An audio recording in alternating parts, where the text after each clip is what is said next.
ఒక చిన్న గ్రామంలో రాము అనే బాలుడు తన చెల్లెలు గీతతో కలిసి జీవించేవాడు. గీతకు పక్షులంటే చాలా ఇష్టం.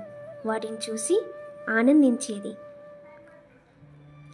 ఒకరోజు గీత ఒక చిన్ని పావురం గాయపడినట్లు గమనించింది. ఇదంతా చూసిన రాము తన చెల్లెలు బాధపడుతున్నట్లు గమనించాడు.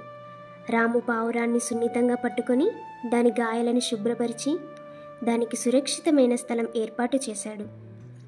పండ్లు ధాన్యాలు పెట్టి దాని శక్తిని మళ్ళీ సంపాదించడానికి సహాయం చేశాడు.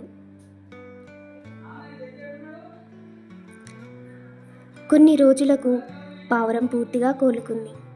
అది మళ్ళీ గాల్లో ఎగరడం మొదలుపెట్టింది. గీత దాన్ని చూసి చాలా ఆనందపడింది.